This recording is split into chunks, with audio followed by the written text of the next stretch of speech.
And he said no one ever took it but one, and he died.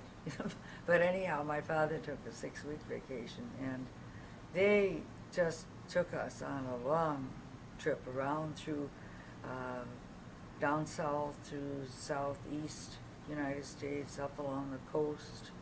I think we went up to Quebec and on down. We were gone 6 weeks. And when we came home, we stayed the last week or so, I guess, in Darlington. We visited them. But then a short time later, we went into Milwaukee to see my Grandma Wandry. And she was so German, and she said, all in one go, when she heard about our trip. Mm-hmm. But anyhow, then Mary Grace and I went to St. Raphael's school. I walked uphill most of the way, about 3 short blocks away. And she started to school, went to kindergarten at Doty School, and then while she was in kindergarten, I think, one winter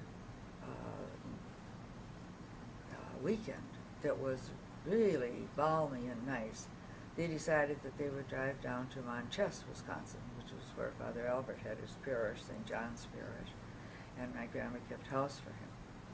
So we had such a fun weekend together, and the weather stayed real nice. And my grandma persuaded them to leave me there because I was only 4. And Mary Grace had started to school and had to get back for school, and my father for work, of course. And they said, oh, they'd bring me back the next week or so. But it stormed, snowed just terribly hard. And I was there for 6 weeks with him. And I remember how he had one of the boys in the neighborhood build a great big snow tunnel for me. And I had a lot of fun playing with that. And I had quite a few pictures of myself taken in those days when I'd go over to the neighboring farm and with a little can of milk and so on, come home with that. And I remember one time when my folks were visiting down there one weekend, and they sent us over for a chicken at Whalen's farm. And neither one of us was used to a farm at all. And of course, when my mother bought a chicken, it was all dressed and everything, but they gave her the chicken, and it was still alive, and she held it by the feet. And we walked back those maybe 50 feet back to home, and she said, if it squawks, I know I'm going to let it go. Ah. Let's see, a few other stories. And what year was that? That was when I was about 5 or 6, and she was about 7 or 8. She was 2 years older than I was. So we were great pals, the two of us. We played together a lot. We loved our dolls and that sort of thing. And then, as the years went by, Mary Grace graduated from 8th grade. When it was time for me to be in kindergarten, the nuns talked they were starting this A and B program in school, which was a crazy thing to do. But anyhow, they talked them into my starting in the B class in February.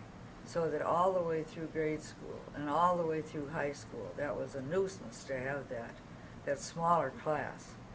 So instead of being 2 years ahead of me, she was a year and a half ahead of me then at that time.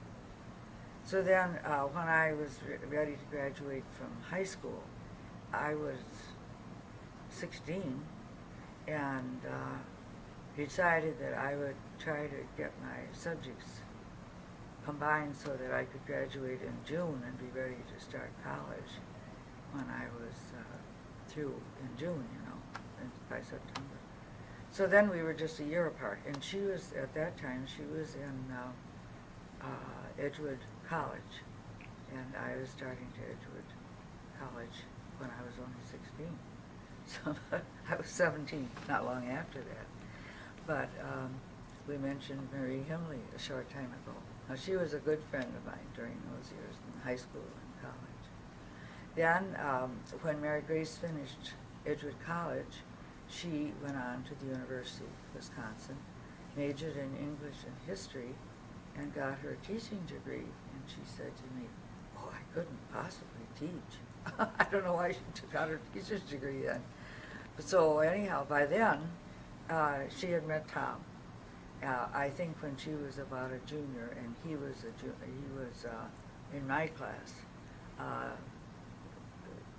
year and a half maybe behind her. And so when she graduated, they were engaged, I think, and she decided... You didn't know him before she met him? No, no. In fact, this Marie Himley that I just mentioned and was going with Joe Sartori. And Joe was in dairy industry. Mm-hmm. And your dad was in dairy. Because when he asked your mother to marry him, she said no. And he said, he was floored because he said, I thought you felt the same way about me as I about you. And she said, well, I would marry you, but I won't marry you if you're a farmer. And that was a year and a half or so before he graduated. So he changed his major to dairying instead of, I suppose, farming. I don't know. Right. So anyhow, when he got out of school, then he worked for a dairy, and then eventually had his own dairy, of course. And then it got to be a pretty difficult situation. I know they said that there were so many government regulations about things that they had to do. It just got too hard. So he sold the dairy and bought the cleaning business there in Madison. Yeah. So then they were married the year that your dad graduated, and I graduated that year too. And then I went on to, I had graduated, I had just gotten my academic certificate from Edgewood College. So I went on to university, and my mother suggested that she thought I would enjoy home ec more than the general course I was taking. And I've always been real glad that I changed my mind about that. So I took home ec in education, and then I taught for 3.5 years before Joe and I were married. Do you want to have a little sip of water? I'll just find it. You think Mary this- Grace was just full of tricks with people all the time. And I remember when we lived in Minneapolis, she had a good friend whose folks had a hotel there. And she used to come over and visit us every once in a while. And I can remember we were sitting around, the three of us were sitting around our kitchen table playing a game of some kind or other. And Mary Grace, unbeknown to the rest of us, got up and got a jar of Limburger cheese and uncovered it and held it in her lap. And of course, before long, somebody was smelling that Limburger cheese and wondering what it was all about. Another thing, I remember she got a hold of a little black ink metal thing that looked just like an ink blot. And she used to put that on the floor in school. And then she'd get somebody's attention when nobody was looking, and then she'd get somebody's attention. That ink on the floor. They'd see that blot of ink on the floor and made quite a story about it, you know. How did that happen? Who did that? Anyhow, we enjoyed our two years up there. Then we moved back to Madison, and that was when my folks bought the home that we lived in for the rest of my folks' lives, 437 West Wilson Street. It was an old Madison landmark. It didn't have a good floor plan at all, but it had been changed from a two-story home to a apartment building, and we lived in the larger apartment on the first floor, and the top floor was rented out.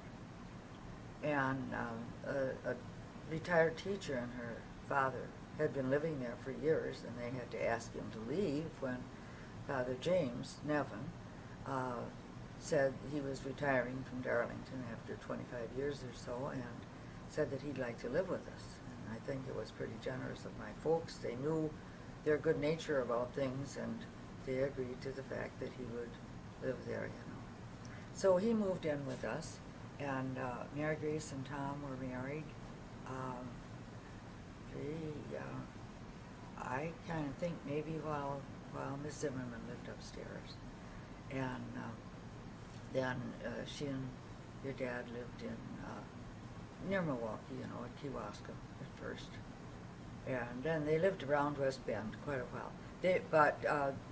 Let's see, Billy was born there, I believe, and then they moved up to Shawano. And, no, Billy was born up at Shawano. And just about the time that Billy was expected at the early part of January, and I was teaching my second year at Markesan, Wisconsin, which is quite near Fond du Lac in Oshkosh.